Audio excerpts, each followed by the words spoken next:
बिस्मिल्लाहिर्रहमानिर्रहीम, अस्सलाम वालेकुम। आज हम अपना लेक्चर स्टार्ट करें क्रिस्टोफर मार्लोव की बायोग्राफी के ऊपर। क्रिस्टोफर मार्लोव जो कि हमारे प्ले का राइटर है डॉक्टर फोस्टस का।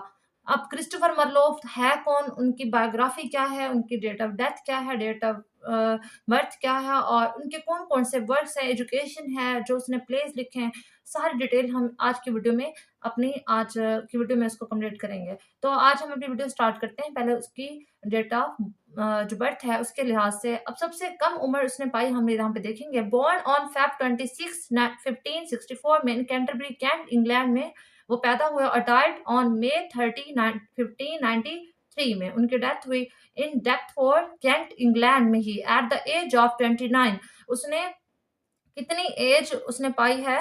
29। ठीक है। अब उसके बाद समवन अटैक्ड हिम। अब वो किस तरह मरा था, अब वो भी है हमारे पास, डिटेल में हम देखेंगे। Someone attacked him with a knife in a Trayvon. Trayvon मतलब उसको किसी ने कत्ल किया था। ठीक है। Despite his brief life his contribution left a lasting impact on English renaissance drama. इतनी छोटी सी एज में उसके जो राइटिंग है, उसका जो रिटन वर्क उसने जो लिखा है, वो उसने बहुत ही ज़्यादा रेनेसांस पीरियड के ऊपर इफ़ेक्ट किया। ठीक है। अब उसके एजुकेशन के हवाले से अगर हम देखें, जो उसकी एजुकेशन थी वो क्या थी? 29 की एज में आप देखें कि इतना उसने वर्क कर लिया था। Christopher Marlowe received his education at the King's school in Canterbury में ही किंग्स स्कूल से उसने एजुकेशन ली। Earned a scholarship up to Corpus Christi college से उसने स्कॉलरशिप हासिल किया, कैम्ब्रिज। ठीक है। Where he studied from 1580 to 1581। उसको स्कॉलरशिप भी मिला, उसने कैम्ब्रिज से स्टडी हासिल की और फिर उसने क्या किया, क्रिस्टी कॉलेज से, कॉर्पस क्रिस्टी कॉलेज और कैम्ब्रिज से उसने अपनी स्टडी हासिल की। ठीक है। स्कॉलरशिप के साथ और स्टडी उसने कैसे कितनी उसमें की, 1580 से 1581 में। अब his education played a crucial role in shaping his intellectual foundation and contributed to his later achievement. उसकी तालीम ने भी उसके जो उसने काम किया है उसमें बहुत ही अच्छा रोल प्ले किया है। ऑक्यूपेशन, उसका जो ऑक्यूपेशन हम देखें, ऑक्यूपेशन के लिहाज से जो क्रिस्टोफर मार्लोव था वो क्या, तो उसको क्या ऑक्यूपेशन था? ठीक है।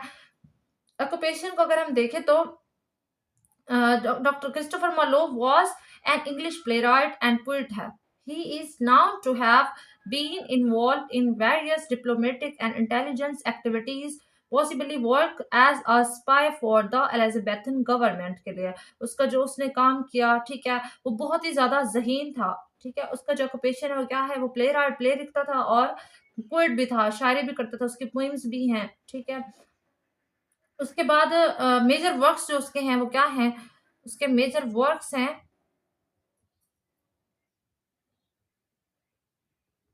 ठीक है, उसके मेजर वर्क्स है। He made a significant contribution to Elizabethan drama. अब एलिजाबेथन ड्रामा के अंदर भी उसने बहुत ज़्यादा मतलब यादगार जो कंट्रीब्यूशन है उसकी। ठीक है। और उसके मेजर प्लेज़ एलिजाबेथन ड्रामा में,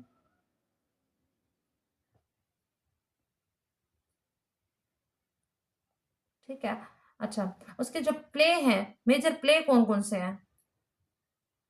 मेजर प्लेस डॉक्टर फोस्टस है, जो हमने पहले से पढ़ा हुआ है, डॉक्टर फोस्टस, जिसमें अभी हमने और भी वीडियोस बनानी है और भी इंपॉर्टेंट क्वेश्चंस के बारे में पढ़ाना है। 1592 में उसने डॉक्टर फोस्टस को लिखा। ठीक है। टेम्बरलेन है, टेम्बरलेन को, टेम्बरलेन के दो पार्ट हैं।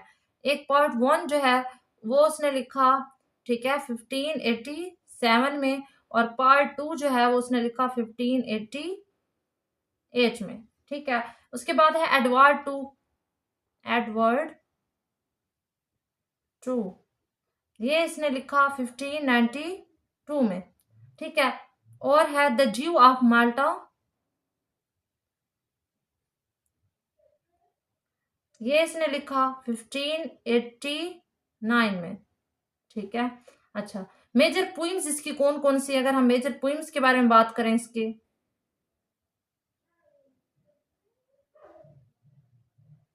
इसके जो मेजर पोइम्स है वो है hero and lander, hero and lander.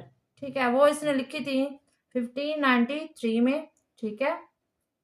लेकिन ये इनकम्प्लीट रह गई थी। कंप्लीट इसको बाद में किया था जॉर्ज चैपमैन ने। ठीक है, अब राइटिंग स्टाइल के बारे में बात करें, इसका जो राइटिंग स्टाइल है वो क्या था। राइटिंग स्टाइल जो इसका था वो था ब्लैंक वर्स। इसने ब्लैंक वर्स का यूज किया। Nature Marlowe was a pioneer in the use of blank verse को यूज करने में बहुत माहिर था।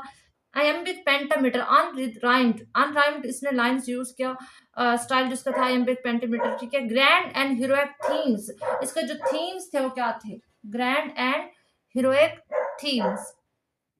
ठीक है,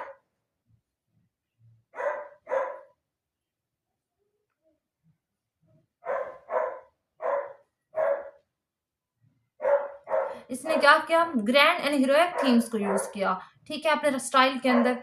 अच्छा, उसके बाद ब्लैंक वर्ड्स का यूज किया, पेंटामीटर का यूज किया।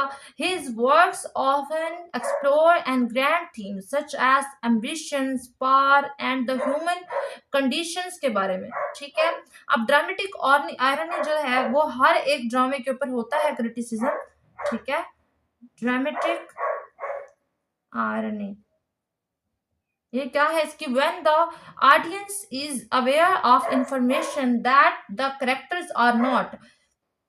ठीक है, ऐसा होता है जो करेक्टर्स होते हैं वो उनको नहीं पता होता, लेकिन जो ऑडियंस होती है उनको पता होता है, तो इनके ऊपर भी बहुत ज्यादा क्रिटिसिज्म हुआ। ठीक है, अब ट्रेजिक एलिमेंट्स जो है वो क्या है, ट्रेजिक एलिमेंट्स जो इसके थे,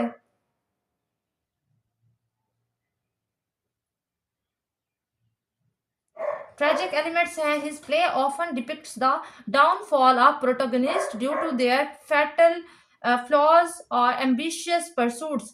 अब pursuits अब देखें ना, हमें इसमें भी नजर आता है, डॉक्टर फोस्टर्स के अंदर भी जो प्रोटोगनिस्ट है डॉक्टर फोस्टर्स, उसकी जो डाउनफॉल है वो हमें नजर आती है उसके अंदर, फैटल फ्लॉज उसके अपने ही गलतियों की वजह से। ठीक है, उसके एम्बिशियस परसूट्स की वजह से। ठीक है, हमें नजर आती है, तो उनके प्लेस के अंदर ये भी देखने को मिलता है। उसके बाद है पोलिटिकल लैंग्वेज, जो इसने पोलिटिक लैंग्वेज यूज किया है। ठीक है, वो कौन सी है पोलिटिक लैंग्वेज, पोलिटिक लैंग्वेज है, he infused his place and poetry with politic and lyrical language. Lyrical language और पोलिटिक लैंग्वेज उसने यूज किया। और उसकी मैरिड लाइफ के बारे में अगर हम बात करें, तो वो भी डॉक्टर फोर ये जो क्रिस्टोफर मार्लोव है ये भी क्या था, मैरिड था। ठीक है, there is no historical evidence to suggest that Christopher Marlowe was married. हमें कोई भी मतलब हिस्टोरिकल एविडेंस नहीं पता चलता कि वो मैरिड था या नहीं था, लेकिन हमें throughout the available records and accounts there is no mention of a spouse और अ फैमिली। हमें उसकी फैमिली के बारे में नहीं पता चलता कि कहीं से भी कि वो मैरिड थे या नहीं थे। ठीक है, कुछ कुछ जो हैं मतलब अफवाहें हैं कि वो मैरिड थे। ठीक है, लेकिन अभी तक हमें इसके बारे में कोई भी रिकॉर्ड्स, कोई भी ऐसा फैमिली मेंबर जहां से पता चले कि ये मैरिड थे। ठीक है, क्रिस्टोफर मार्लोव की शॉर्ट फॉर्म में ये बायोग्राफी है जो कि आपके लिए हेल्पफुल हो सकती है।